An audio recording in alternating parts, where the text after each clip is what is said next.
So welcome everyone. So welcome to the first lecture of organometallic chemistry. So this course is designed for the advanced level bachelor and master students.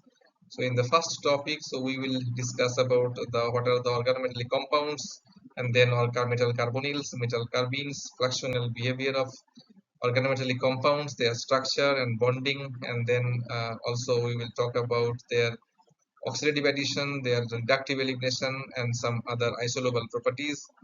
And yeah, later on we'll talk about their applications. So now let's consider the few organometallic complexes which are listed here.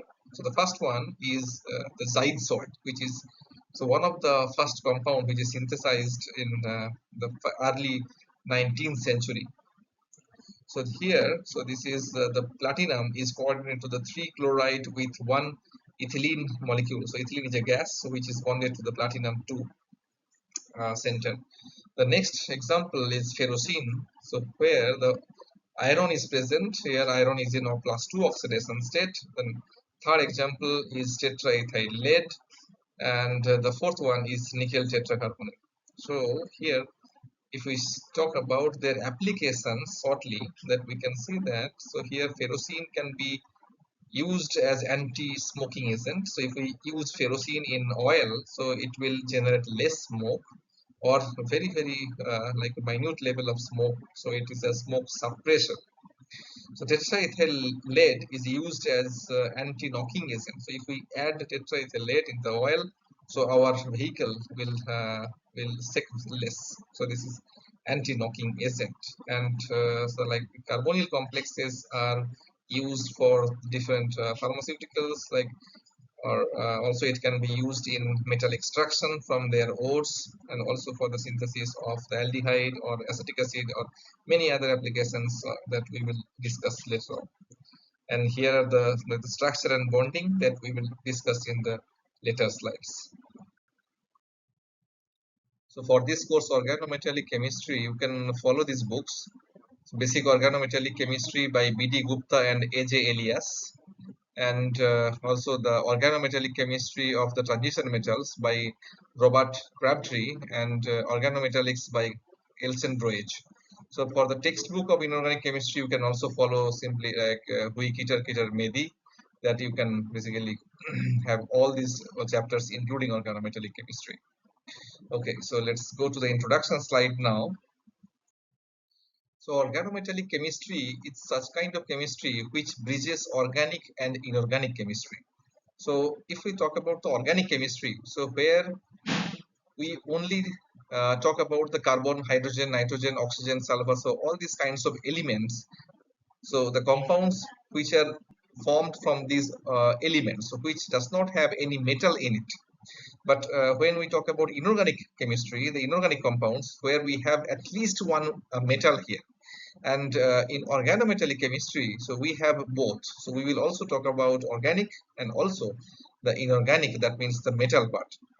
And for the organometallic compounds, will be like these compounds where we have at least one metal carbon bonds. And in recent years, the metal to phosphine bonds, metal to germanium, metal to selenium, all these chemistry, metal to silicon bonds are also included in the organometallic chemistry. So here we can see some of the examples. We have seen some examples in the first slide, like the ferrocene tetraethyl lead or so nickel carbonyl. And here are some other examples like the fullerene to metal bonds. And so here this is iron pentacarbonyl. So like tetrairidium, dodecacarbonyl complex. So these all are organometallic complexes.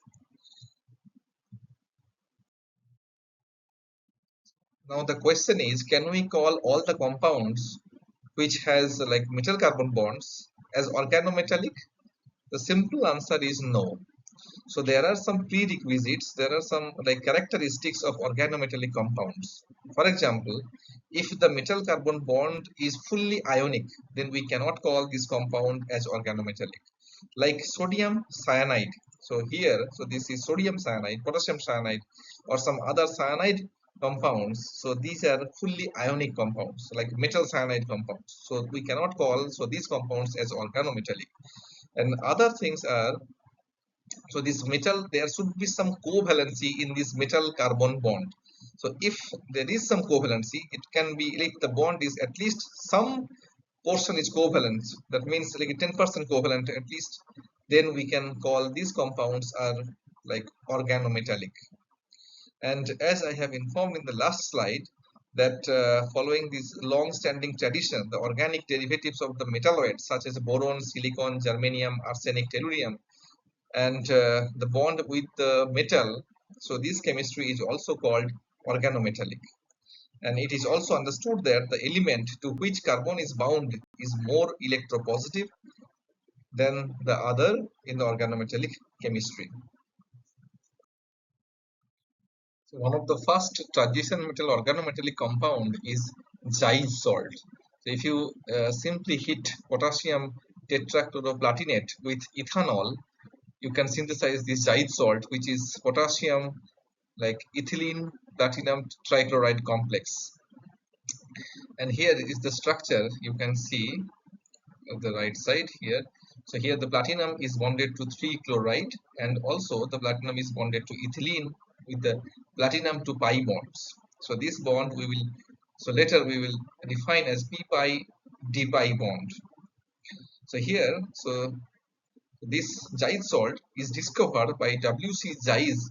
So he was a Danish pharmacist in like the early 19th century. He synthesized this complex. So this is like a crystalline yellow complex. So the first sigma bonded organometallic compound is diethyl zinc. So if we react like 3 equivalent of ethyl iodide with 3 equivalent of zinc, we can synthesize this diethyl zinc, and also as a byproduct we will get ethyl zinc iodide and zinc iodide. So here this is the crystal structure we can see. So this compound is synthesized by Edward Frankland, and Frankland coined this term, the organometallic, which we now use for these organometallic compounds. Another organometallic compound which was synthesized early at like 19th century, that was Grignard reagent. So the name tells us that this reagent is synthesized by like Francois Auguste Victor Grignard, and this is nothing but this alkyl magnesium halide salt. So with this Grignard reagent we can synthesize like many things. So here as we can see here, so from this Grignard reagent we can synthesize alkane, alcohol, so many things we can synthesize what we have already studied in our previous classes. So I'm not going to detail for this Grignard reagent. So next we can move to the next section here, and that is metal carbonyls. So in organometallic chemistry, metal carbonyls are very important to study because of their like properties, their structure and bonding, their applications. So here we will talk all these things in detail. So here these metal carbonyls we can see, I can take the laser pointer. So here some of the metal carbonyls are listed here. So this is nickel tetracarbonyl, iron pentacarbonyl, this is dicobalt octacarbonyl, this is molybdenum hexacarbonyl, and we can also like have some examples like other examples, chromium hexacarbonyl or dimanganese decacarbonyl. So all are there, and also like some polynuclear carbonyls are compound also there. So here we can see the structure of nickel tetracarbonyl, which is tetrahedral structure, and this is iron pentacarbonyl is like trigonal bipyramidal structure. But in the earlier days when it was like just invented, so this 1890 to the 1930, so in this area textbooks they actually like depicted these structures like here.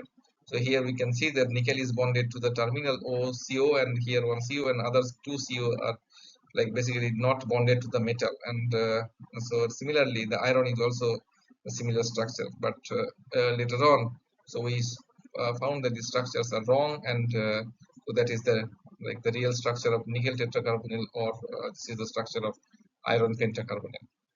So here are some more structure of, so here are some more structures of other metal carbonyls. So these complexes we have already seen in the last slide. So here are some other like yeah, dicarbonyl. So nuclear metal carbonyl structure like the manganese, as I said, dimanganese decacarbonyl. This is di-iron nonacarbonyl. So here like three CO are like the bonded to this iron. Here the three CO are bonded to that iron, but other three COs are bonded to both the iron. So basically we have six terminal carbonyl and like three bridging carbonyl. And for this one, this is like the di-cobalt octa carbonyl structure, which is like telling that six carbonyls are terminal and two carbonyl are bridging. So these are the other like polymetallic carbonyl complexes like iron 3 dodeca carbonyl complex. This is also osmium 3 dodeca carbonyl complex. This is tetra iridium dodeca carbonyl complex. So this is like the planar, so triangle like the trigonal structure, but this is tetrahedral structure. Okay, so we can. Okay, so here the first question is, why do we really study the metal carbonyls? As in the first slide, I have already informed that metal carbonyls or the organometallic compounds, they play an important role in our daily life. So metal carbonyls, so they are used for the metal extraction, they are used for some catalytic synthesis, they are used for this hydroformylation reaction to get some aldehyde product, to get this acetic acid, which is very important in the chemical industry. So all these things can be done using metal carbonyl complexes. So it is very important to learn these complexes. So how can we synthesize these metal carbonyl complexes? So there are some like methods, so which are like some are listed here, like by direct carbonylation. So if we react nickel in presence of excess of carbon monoxide at 1 bar and 25 degrees centigrade, we can generate this nickel tetracarbonyl complex, which is colorless to pale yellow, and its melting point is around minus 17 degrees centigrade, and the boiling point is around 42 degrees centigrade. So in a similar fashion, if we react iron with like the excess carbon monoxide at high pressure, like 100 bar and at 150 degrees centigrade, we can synthesize iron pentacarbonate. So it's like also a pale yellow color, and the melting point is around minus 20 degrees centigrade, while its boiling point is around 103 degrees centigrade.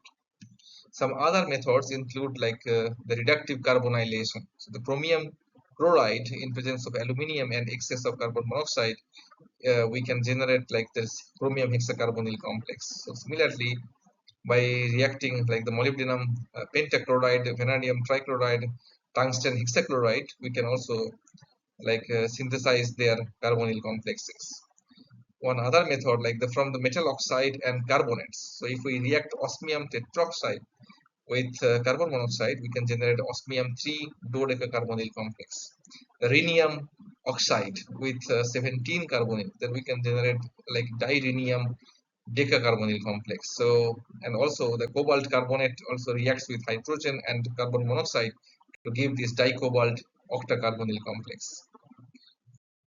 So here are some reactions of metal carbonyls. Like if we react this vanadium hexacarbonyl with sodium, so then sodium can reduce this vanadium hexacarbonyl to NaVCO6. That means here vanadium is reduced from vanadium 0 to vanadium minus 1 oxidation state. So if we react with dimanganese decacarbonyl complex with sodium, it can generate sodium like carbonyl manganese complex. So accordingly, also if we react with dicobalt octacarbonyl with sodium, it can generate like sodium sodium tetracarbonyl cobalt complex. So and also the iron pentacarbonyl reacts with sodium amalgam to give this Na2 FeCO4 complex. So also like dimanganese decacarbonyl can also react with iodine to give this manganese pentacarbonyl iodide complex. And also like the pentacarbonyl iron 0 can react with iodine to give this iron tetracarbonyl iodide complex. So these are the famous reactions of metal carbonyls. So one important thing we need to notice here that when carbonyl or carbon monoxide binds with the metal, it binds through the carbon but not through the oxygen. So what is the reason behind that? So if we see the atomic and the molecular orbital of the carbon and the carbon monoxide, we can see that the carbon monoxide, I can take the laser point, then I can show you here that this is the 2s orbital, what we have only 2 electrons. This is carbon and this is the oxygen atomic orbitals, and when they form the molecular orbital, so here this is 2s, 2 electrons, and 2s from the oxygen 2 electrons, they are filled with sigma bonding and sigma antibonding. But when they are forming the sigma bond here from the 2p and 2p from the carbon and oxygen, so here we have 2 pi bonds, and here this is the homo of the sigma, and accordingly the 2 pi star antibonding pi orbital, they are here, which is vacant, and also the sigma star orbital is also vacant. Now we can see that, so this homo of the CO is close to the carbon, which is energetically higher. So that means it also indicates that when it will bind, so this electron pair will donate its these electrons to the metal which needs the electron. That means that the vacant d orbital of the transition metal can take the electron from this like these electrons from the carbon end, not to the oxygen end, because oxygen end, so it is this character is oxygen end, but this is close to the carbon, so this electron pair will be donated by the CO.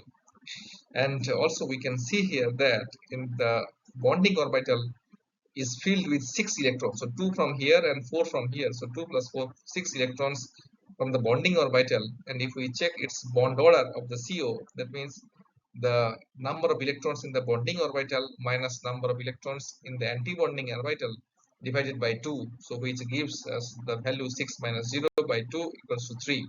So we know that the bond order of the carbonyl is 3. So if we see the structure and bonding of the metal carbonyl complexes, we can see that this sp orbital of the carbon is giving its electron pair to the vacant d orbital of the metal, or empty p or d orbital of the metal.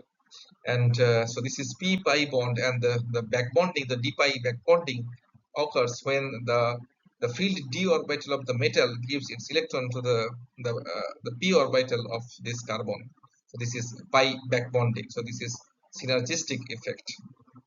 So for the carbonyl complex, so it is like a p pi and d pi back bonding. So from the field sigma orbital, like the sp sigma orbital of the carbon is giving to the empty p or d orbital of the metal, and then the field d orbital to the empty pi star orbital of the carbonyl.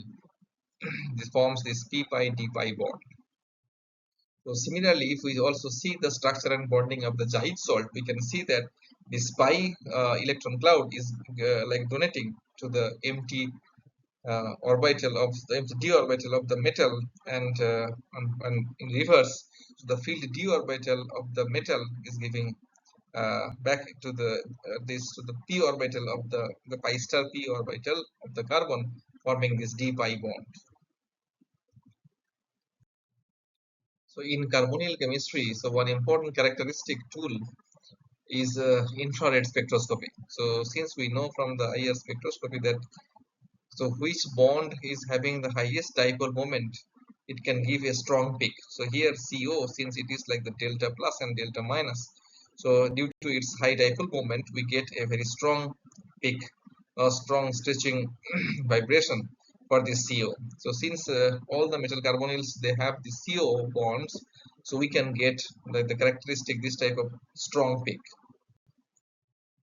So one point we have to notice here that, so here we have two dinuclear like metal carbonyl complexes, like this is the dimanganese decacarbonyl and this is diiron monocarbonyl complex. But when we measure their IR spectra, we see that dimanganese decacarbonyl, it gives a single like band like this here around 2000 wave number. So whereas the diiron monocarbonyl, it gives like 2 or 3 bands near 2000 wave number.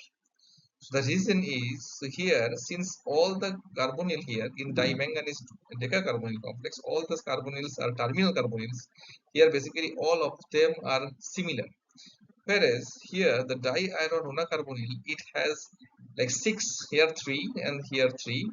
So this is the terminal 6 carbonyl, whereas the other 3, these are bridging carbonyl. So here the environment of the carbonyl functional groups are different.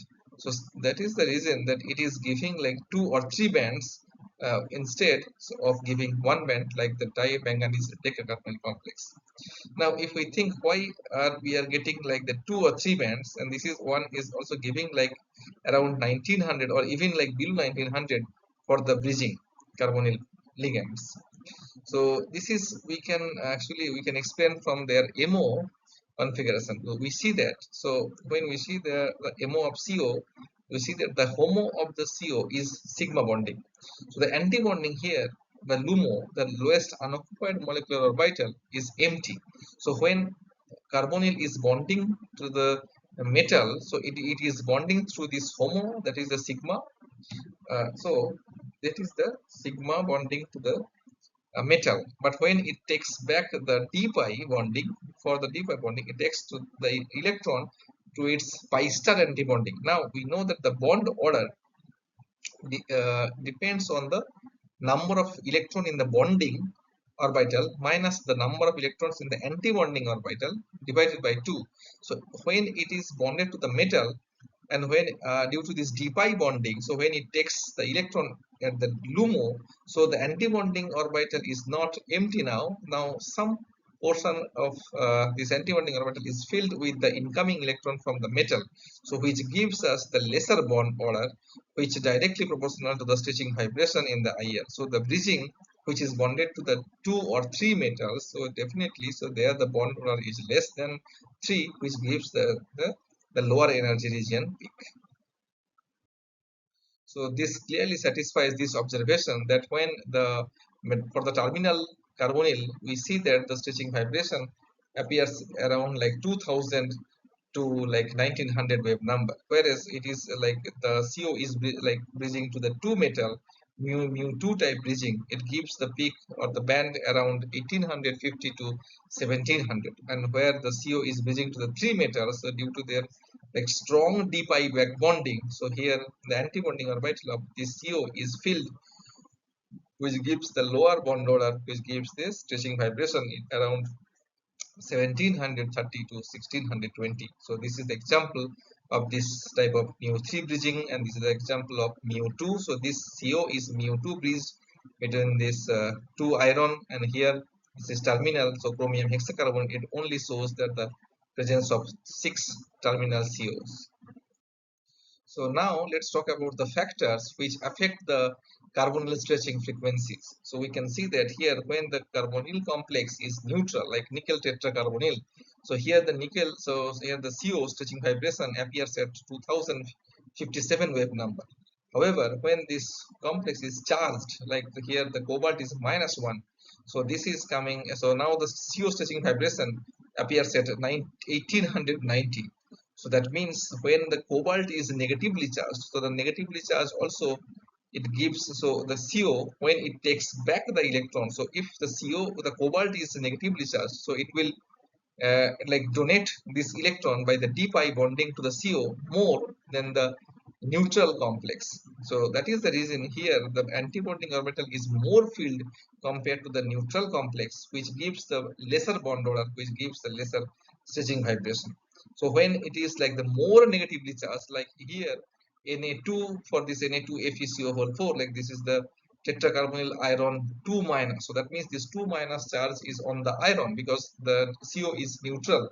So here, due to this like highly anionic character, so this like the electrons are donated back to the CO, which gives the lesser bond order, even like lesser than this CO, like cobalt tetracarbonyl minus.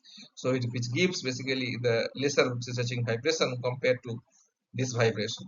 So accordingly, if we synthesize the trianionic MnCO whole 4, we can see that these vibrations are coming in like at 1600 wave number or 1700 wave number. So this is also like the 4 minus chromium tetracarbonyl, which gives very less stretching vibration of the CO, which comes at 1462, and one more comes at around 1657, while the free CO appears at around like 2143 wave number. So if we now this is the anionic complexes. Now if we think about the cationic complex, so if it is if the complex is cationic, that means the metal is electron deficient.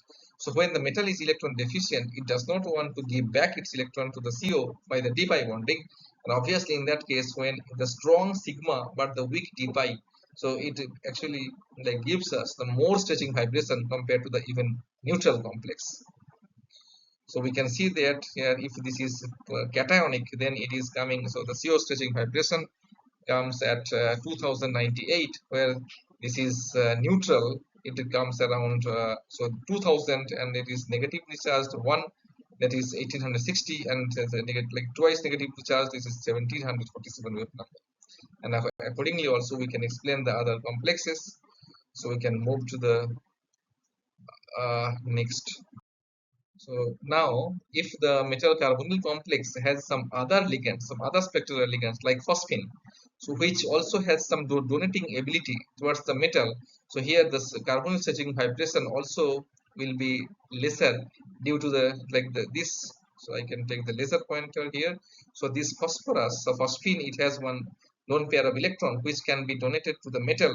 Now after this donation, so metal is now relatively more electron rich, which can be which can donate its electron pair to the CO. So here the stretching vibration of the CO will be less than the all CO complex. We can see here that so this, if it is bonded to the PCY3, that is the tricyclohexyl phosphine, so here the CO stretching vibration is will be around like 2056.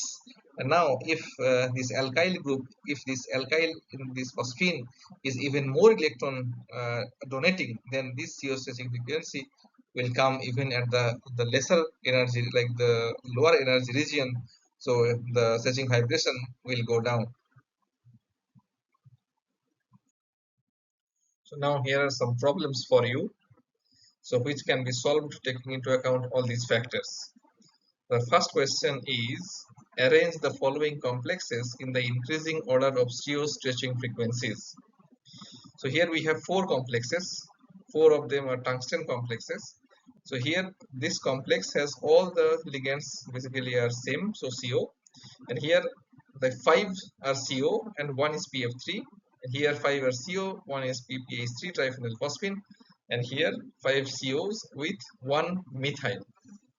So now first thing we need to notice here that here COs are neutral, so here the oxidation state of tungsten is 0. Here 5 CO are neutral, and PF3, this is trifluorophosphine, this is also neutral, so here the oxidation state is also 0. This is also phosphine, so this is also 0. But here this is methyl, so it is anionic. So here the oxidation state of tungsten is +1. So this is -1 and this is +1. So now, as we have discussed in the earlier slides, that when the metal is cationic, so when the metal is in plus oxidation state, that means it is electron at least poor comparatively to the other zero valent metals. So here, since it is +1 oxidation state, so here it will give back to the antibonding orbital of the CO very less electron. In fact, it will not give its electron compared to the other ABC. So since it is not giving any electron, or it is giving very less electron to the antibonding CO, so the stretching vibration will be highest. So that means D will show the highest stretching vibration of CO. So now let's come to the ABC here. So here, since this phosphine will donate some its electron pair to the metal, so that this metal, this B and C, are little bit more electron rich compared to A. So that means after D, the highest stretching frequency will be shown by A. So now in case of B and C, we see that here we have 2 types of phosphine ligands. So this is trifluorophosphine and this is triphenyl phosphine. So from this fluorine, we know that it has some electron pulling effect or -I effect. So due to this effect, so here the donating ability of this phosphine is less. Therefore, so here this metal is less electron rich compared to the C. So the highest stretching frequency will be shown by D, then A, then it will be by B, and the lowest will be shown by the C. Now the next question is 7b, that is the arrange the following complexes in the increasing order of their first oxidation potential. So we have four complexes: hexacarbonyl vanadium, hexacarbonyl chromium, hexacarbonyl manganese, and hexacarbonyl iron complex. So that can be solved by taking into account of this 18 electron rule or the effective atomic number rule. So that we can explain in the next slide. In coordination chemistry, so this 18 electron rule or the effective atomic number rule talks about the stability of a complex. So according to this rule, that thermodynamically stable transition metal organometallic compounds are formed when the sum of the metal d electrons and the electrons conventionally considered as being supplied by the surrounding ligands equals to 18. So that means we need to count the number of d electrons one metal has, and also we need to count the number of electrons it is getting from the surrounding ligand from its secondary valency. So here the electron count we can see in the next slide, but here we can see that. So we can see many kinds of ligands. So where one metal is coordinated to the one carbon of the ligand, so that is the hapto 1, or if it is hapto 2, that means this metal is coordinated to the both the carbon. So when it is hapto, like when it is the heptacity 3, that means this is allyl type of ligand, so where this metal is coordinated to the all three carbons of this allyl ligands. So likewise we can also see this Cp, like the cyclopentadienyl. So this is benzene, so this is eta 6, the heptacity. So 6 here, that means the metal is bonded to the all 6 carbon equally for this benzene ring. And also we can get C8H8, that is 1, 3, 5, or 7 cyclooctatetraene, and like this also, like this fluorine also can form the bond with the metal. In the next slide we can see how we can count the electrons. So we can count the number of electrons either by considering a neutral atom or by considering the metal is in oxidation state. So for me, the oxidation, considering the metal is in oxidation state, that is easier way. Like if we think about the tungsten hexacarbonyl. So here the tungsten is 0, so the formal charge is 0, and each ligand, each CO is donating 2 electrons. So the tungsten, so this is a chromium series, so chromium 0 means 6 plus, so d6 electron system. So here 6 electrons are coming from the d orbital, and also so we have 6 COs, so each CO is donating 2 electrons. So we can count 6 multiplied by 2, so 12 plus 6, that means 18 valence electron complex. So chromium hexacarbonyl will be a stable complex, so tungsten hexacarbonyl will be a stable complex. So likewise, so when it is forming a phosphine complex, so if we consider that the formal charge is 0, the metal, so here the phosphine can donate 2 electrons. So here amine complex also, for the considering 0 for the metal, we can, or the ligand when it is 0. So here the ligand formal charge is also 0. So phosphine also 0, CO is also 0, and it can donate 2 electrons to the metal. So when it is like amine, or like this is Nr2 minus, so then the formal charge of the ligand Nr2 minus, so it is -1. It can also donate 2 electrons to the metal. So when it's a hydride, also the hydride is -1, so it can also donate 2 electrons to the metal. So alkene, like the ethylene or any propene, so it is also like the formal charge is 0, that means the neutral, and it can also donate 2 electrons to the metal. So when it is nitrosyl ligand bent, so if it is -1, then it can donate 2 electrons. When it is +1, so NO plus, then also it can donate 2 electrons. But if it's a carbene, then it's considered to be a -2 charge, then it can donate like 4 electrons. When it is alkoxide OR minus, so then also it is a -1 formal charge, which can also donate 2 electrons. So when it is alkyne, so this is like acetylene. So here the formal charge is 0, but we have 2 pi bonds, so it can donate 4 electrons. So also like the halide, formal charge is minus, so it can also donate 2 electrons. Like the alkyl methyl, so this is also -1, it can also donate 2 electrons. Or aryl, like pH phenyl, so phenyl pH minus, so this is also formal charge -1, it can donate 2 electrons. And also you can see all the ligands, so they can, so if it is -1, like the allyl, when it is -1 charge, it can take like the -1 giving 2, and we already have one double bond there, so it is also can give like 2 from the double bond, 2 from the minus, so in total it can donate 4 electrons.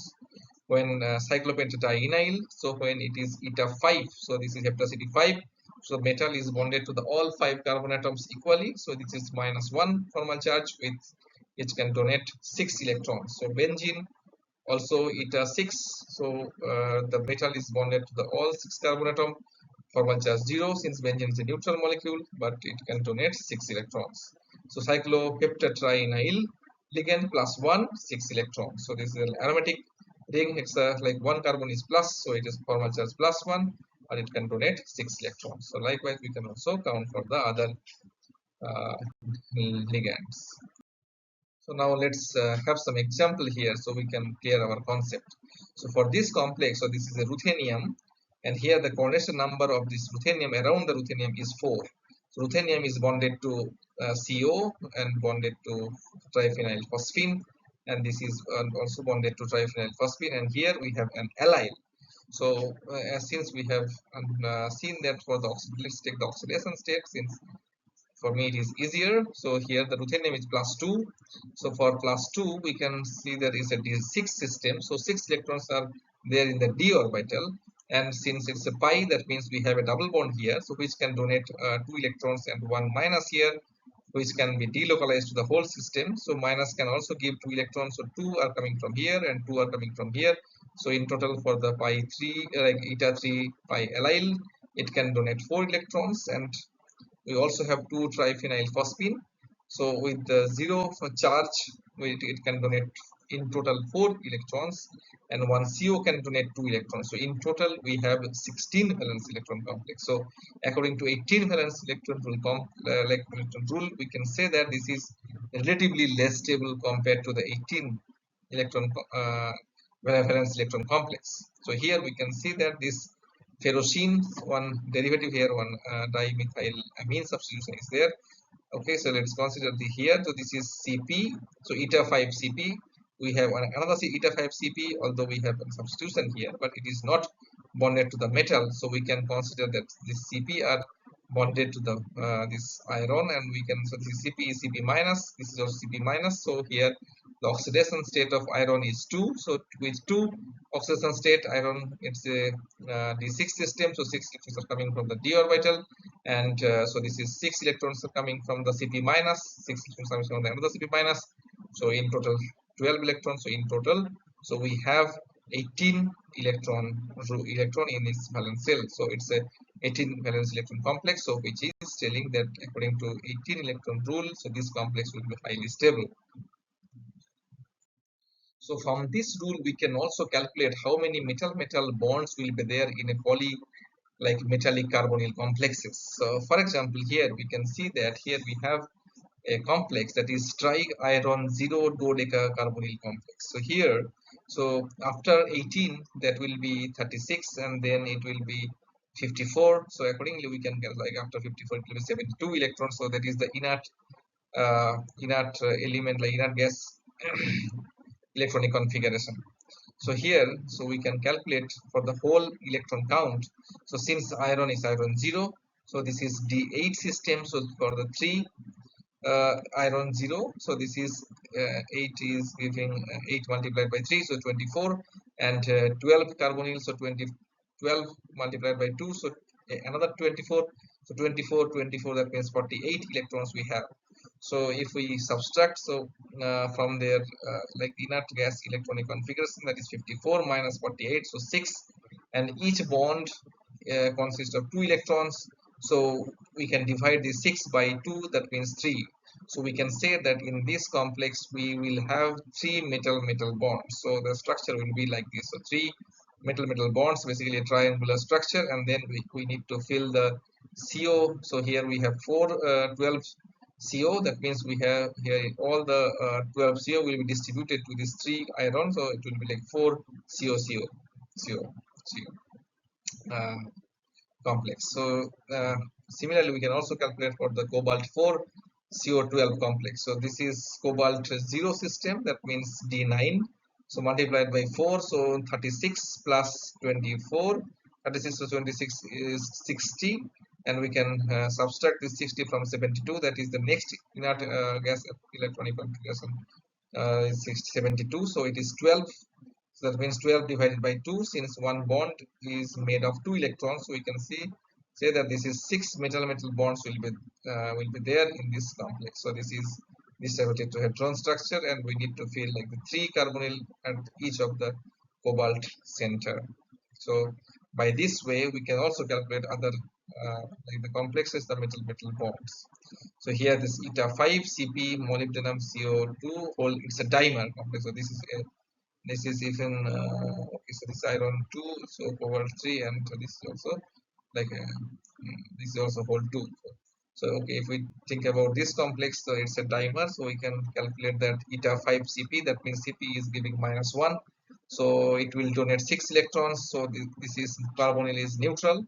So molybdenum will be at the +1 charge. So molybdenum +1 means molybdenum +2 is 4. So +1 is a 5. So if it is a dimer, okay, let's consider it's a 5, and then so this is 6 plus 5, 11, and 4. So 4 coming from CO. That means 15. So 15 multiplied by 2, since it's a dimer, so 30. So then the inert gas electronic configuration says the next is 36. So 36 minus 30 equals to 6 by, so divided by 2 is 3. So we can say that molybdenum, so triple bond will be there. So 3 bonds are there in this complex. So accordingly, we can also deduce the number of metal-metal bonds in these complexes. So here is a problem. The following organometallic compounds are stable, and they have second-row transition metals at their centers. Find out the metal and their oxidation states. So let's take one example here. So this is monocationic complex. So they have, so it is telling that these complexes, they satisfy 18 electron rule, and considering that, so you need to find out what is the metal here. So if we talk about the first one, so this is cationic complex, monocationic. So here H is hydride, and this is basically C6H6 or C6H5, since this is substituted by the 1-phosphine, and this is, so 6 electrons are coming from here, 2 electrons here, so 6 plus 2, 8. So this is a neutral molecule, PCY3, so this is also 2, so 10, and hydride is giving 2. So that means 6 to 8 to 10 and to 12. And overall it's hydride means -1, and this is overall plus, that means this is +2 oxidation state. So 12 and +2 oxidation state, that means we need 6 more. So we need to satisfy 18 electrons. So 18 minus 12, 6. So 6 can be given by the iron 2 complex. So the first example, so the metal will be iron, but here this is iron is not there, so it's the second row transition metal. That means it will be iron. So below iron is this ruthenium, so this metal will be ruthenium.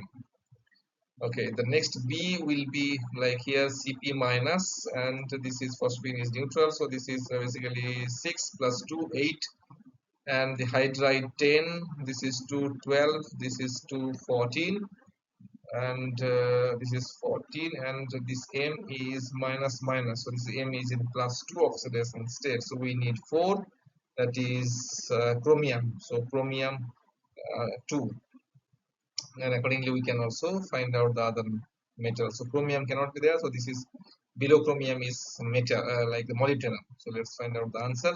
So first one is ruthenium, right, and this is molybdenum, also right. So here that also can be found out. Yeah. So now we need to talk also some exceptions of this 18 electron rule.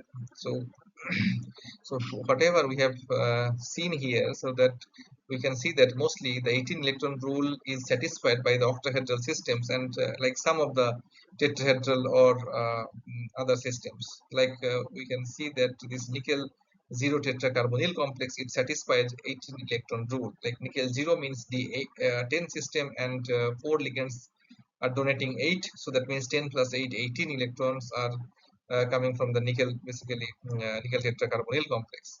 But if we think about the square planar nickel 2 complexes or palladium complexes, that we can see that square planar complexes. So here the nickel 2, that means D8 system, and since it is square planar, so the 4 ligands can donate maximum 8 electrons. So 8 plus 8, 16 valence electron complex. But so according to 18 electron rule, we can say that this is not that stable, but eventually we have found that so these square planar complexes are perfectly stable complexes. Like some of the complexes are perfect, maybe some complexes are not stable, but many we have seen like many stable 16 valence electron square planar complexes are there. So this is one of the like the most important exception of 18 electron rule.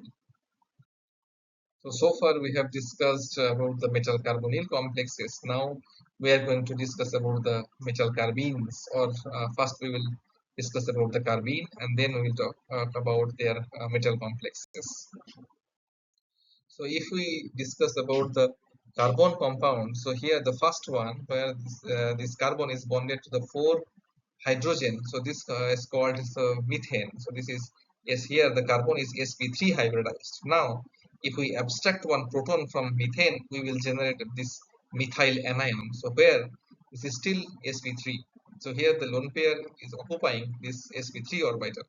So here if we just abstract one radical H from this methane, we will generate this sp2 hybridized methyl radical. Now, if we just take one hydride, then we will generate sp2 hybridized methyl cation. Now, carbenes are a different form of carbon compound, different than all this methane, methyl anion, or methyl radical, methyl cation. So, what are carbenes? Carbenes are neutral. Carbenes are neutral, highly reactive species containing a divalent carbon atom with an electron sextet.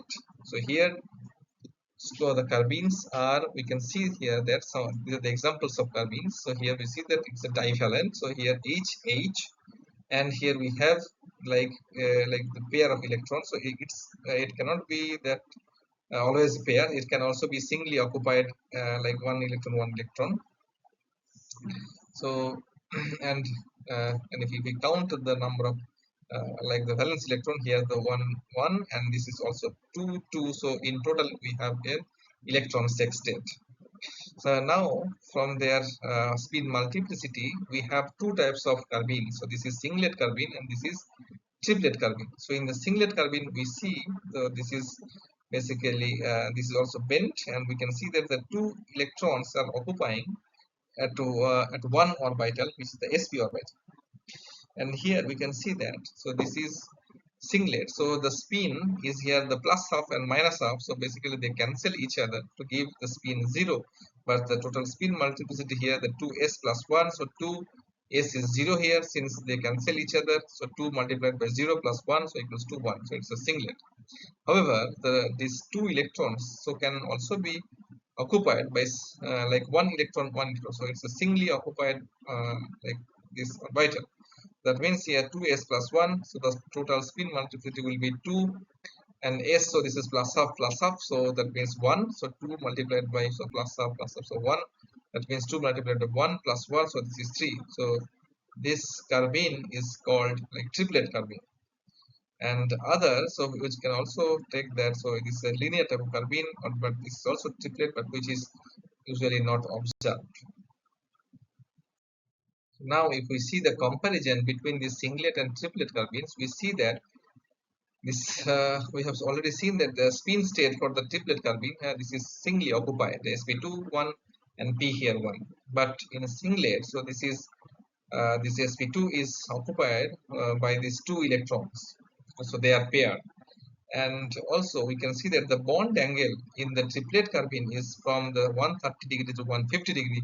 So whereas the singlet carbene shows that this bond angle is around 100 to 110 degree. And here are some examples of carbenes, like here methylene carbene, this is dichlorocarbene, this is diaminocarbene, this is diborocarbene, and this is cyclic diaminocarbene. So in detail we will be talking about this in the later slides. So how can we generate these carbene species? The first example is shown here. So if we hit, you can take the laser pointer, if we hit this diazomethane molecule and then we can clip this bond, this nitrogen will go away like a gas, and it will generate this CH2 like the carbene. So it is basically a triplet carbene. On the other hand, if we do the mono, like the alpha elimination of hydro, this is CHBr3 bromoform. So we need to first eliminate this proton by adding one base, potassium tertiary butoxide. Then we need to like abstract one bromide to generate this Br2C dot dot. So which is basically singlet carbene. Now, how can we understand that which one is which? So we can also like say that this is a triplet carbene, this is a singlet carbene, but this is like yeah, it cannot be the case. So it's a very easy method to understand whether it is a singlet or triplet carbene. So if we react with one olefin with this singlet or triplet carbene, we will get some products. Now let's consider that we are heating this olefin, this is the disubstitute olefin, and we are reacting it with the diazomethane. So when we irradiate this mixture, we see that we got a mixture of compounds trans and cis. So this is up and down, up, up. And when we are heating with this olefin with bromoform in presence of base, we are getting a single product. So what can be the reason? So when it is like when the reaction is between the diazomethane and olefin, so since it is generating a triplet species, so which is that one like electron is at one orbital and the other electron is at the other orbital. So here after coupling with, after reacting with one of the carbon, so the other, so since they have the different spins, so here to make one bond we need like two in different spins, so like up and down. So here once it is bonded with one spin with this carbon, so the other spin cannot make bond with this carbon.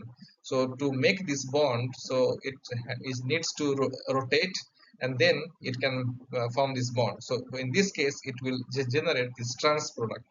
And on the other hand, so when the spin flips and it gives the other spin to make the bond. So here in this case, we will get both the products for this triplet species. But if we react with the singlet, which is basically the both spins are there, and here also both spins are there, so the anti-spins can make the bond with this carbon, and the anti-spin can make the carbon bond with this carbon. So we will get exclusively the one product.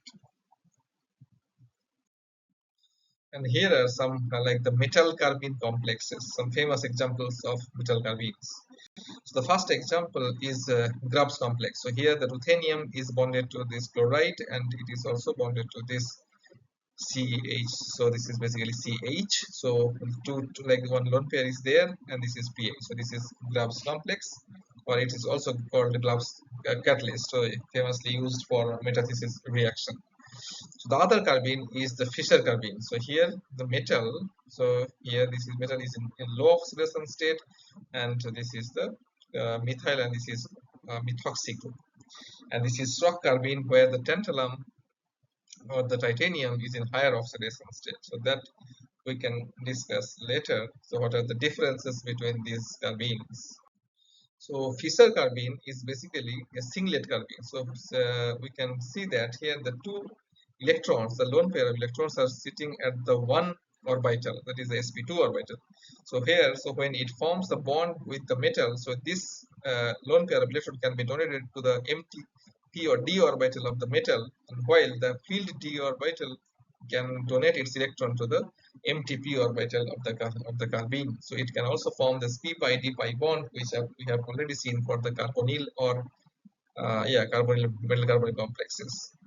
So here the metal is in low oxidation state. So we can see that the metal is in electron rich condition, and also the pi acceptor metal ligands, and the pi donor substituents on the methylene group. So here in the previous slide we have seen that the methylene group is attached to the this carbene.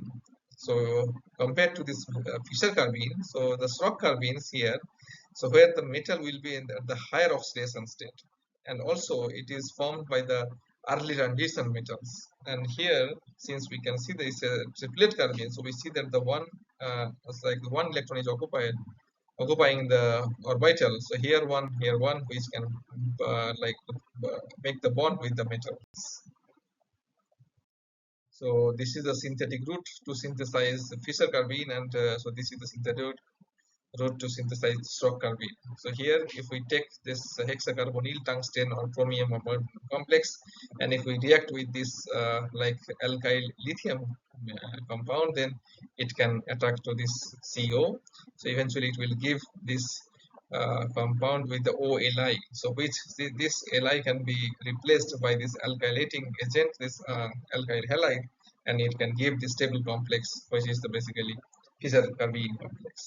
So for the stock carbene, we can take the tantalum 5 chloride complex TaCl5, and we can react it with the like this alkyl lithium, which can basically generate this type of compound. And when we react it with the zinc, like alkyl zinc, which takes out this chloride, it forms this rock carbene. So here we can see that the oxidation state of tantalum is +5, and here the oxidation state of metal is basically 0, since carbon like the carbene is considered, if it is considered like -2, then this is metal is +2, but if we consider this is neutral complex, then metal is 0.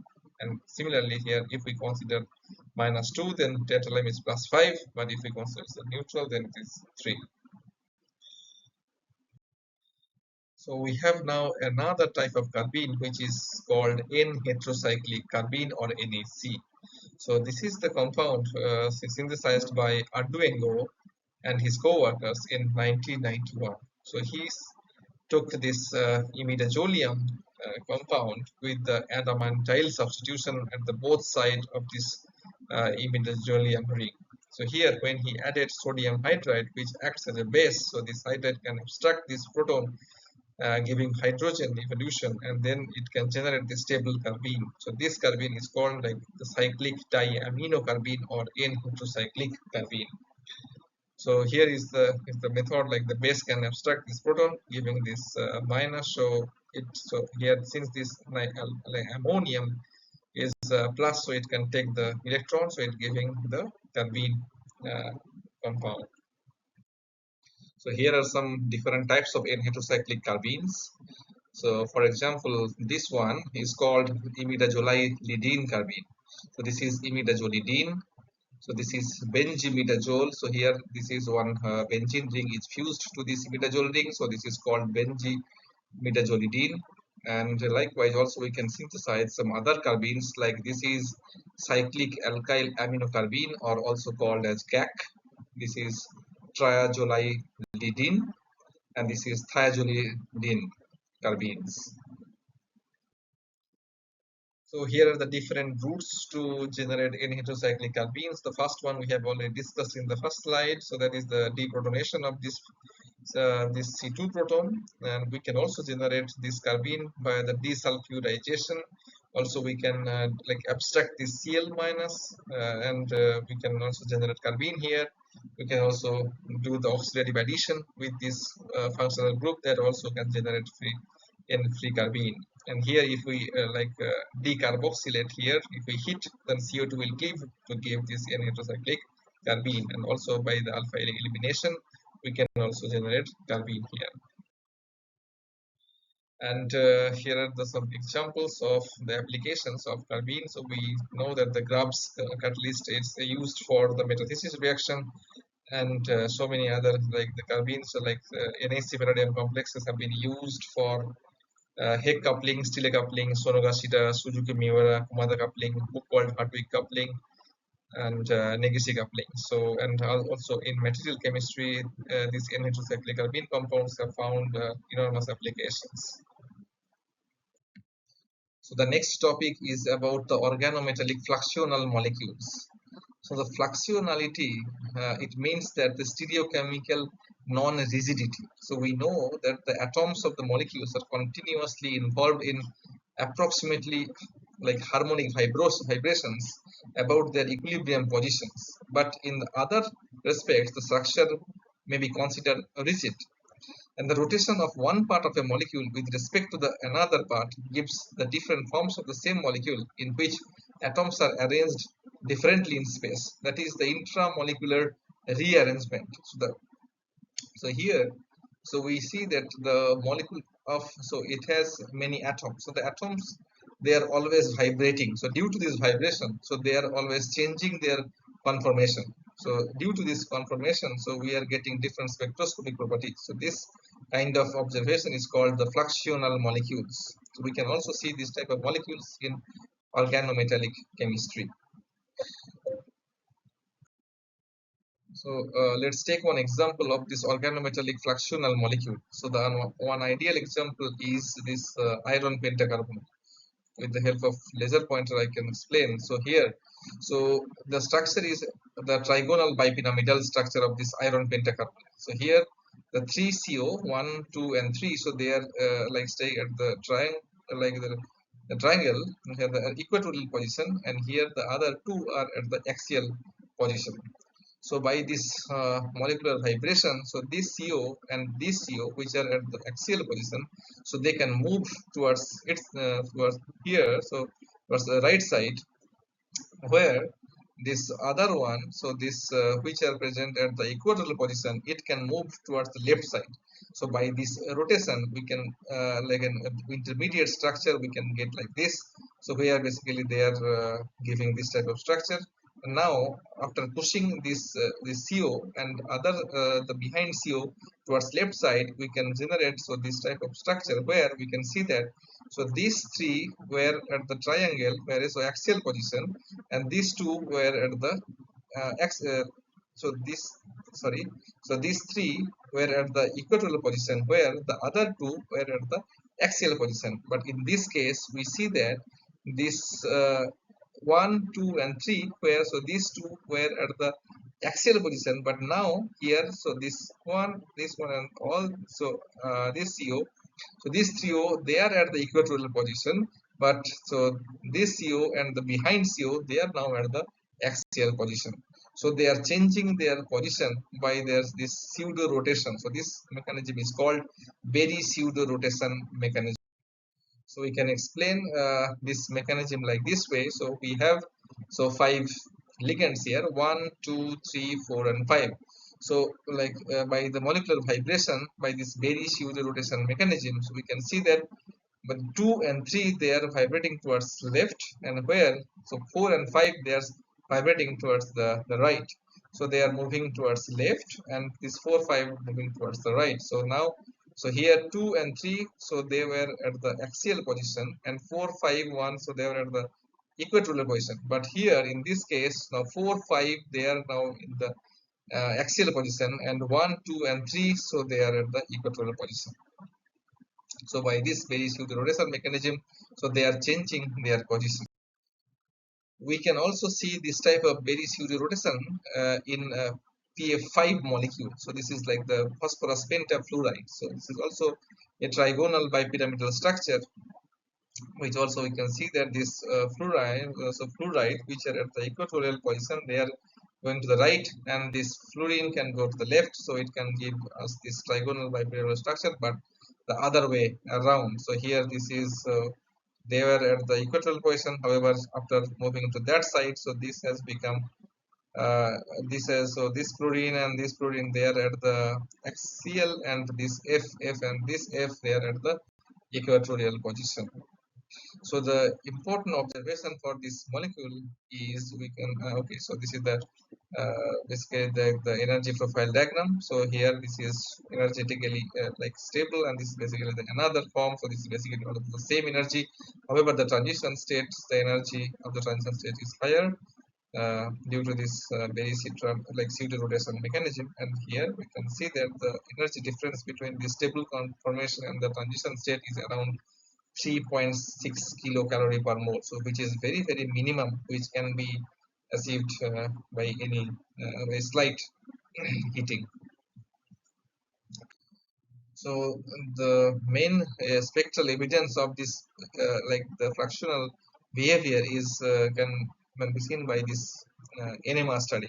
So here we can see that the PF5 so which can show the active, if we take the fluorine 19 NMR, so EPF5 can show this type of multiplate structure, but at the low temperature, since at the low temperature this movement from the equatorial to axial movement is very slow, so we can detect all the fluorine in at the low temperature. But however, when we are heating the solution, so this rotation is too fast, so we cannot locate the single fluorine at one place. So here basically all the fluorines are behaving like a single fluorine atom. So basically all the fluoride here are basically similar type, which is giving a single peak at higher temperature. So the examples of some other fluxional behavior, here one example, that this is the iron, so cyclopentadienyl carbonyl complex. So if we heat this complex, we can see that, so we can see here one CO is terminal and other CO is bridging. However, if we heat this one, so we can see that this one, so no CO is bridging, so both the CO are in the terminal position now, so they can switch. So one CO, if it is if we label this one, so it can switch from one metal to the other metal, so which can, so if it is let's say this is terminal, and at the other position if it forms, so if this clips and if it forms the bridging, then after after heating, so this terminal CO can become the bridging CO after heating. So this is kind of, so fractional behavior of this organometallic compound. So another example of this fractional organometallic compound is metal allyl complexes. So here also we can see by this temperature variation, we can moderate this metal carbon bond from eta 1 to eta 3. So a famous example of this fluxional behavior of organometallic compound here is that, so this ring of Huizer, or where we can see that this metal is walking towards the through the ring. So here the metal is eta 1 coordinated and coordinated to the carbon 1 atom. But after heating, so we can see that it went from 1 to 2. So 1 to 2 shift, it went to the 2 carbon atom rather than staying at 1. So if we continuously heat, then it can also rotate, it can also move to the 2 to 3, like 1 2 shift to the another carbon atom. Like this way the metal can walk through the ring, and at the high temperature. So at the high temperature we will get basically one type of peak. However, at the low temperature, this we will get 1 and 2 peaks, since we can differentiate this the two, like the carbon environment or the proton environments. So as I was telling in the last slide, that at the low temperature we can see the multiple peaks. However, at the high temperature, since this movement is too fast, we can get only one peak. So here are the reference books for this this fractional behavior of these organometallic compounds, or from some other transition metal compounds. You can check these references, like the transition metal carbonyl cluster chemistry by Paul Dyson. This is a synthesis and characterization of diphosphine ligands and diphosphine substituted osmium and ruthenium cluster by Srikant Kandala, and also some other books like Fractional Organometallic and Coordination Compounds, and also the Organometallic Chemistry by Mehrotra will be an excellent reference books for you to know more about this fractional behavior. So I hope you enjoyed this organometallic chemistry lecture. This is the first lecture. So later on we will also see some other lecture and on the other carbon organometallic compounds topics. Thank you for listening.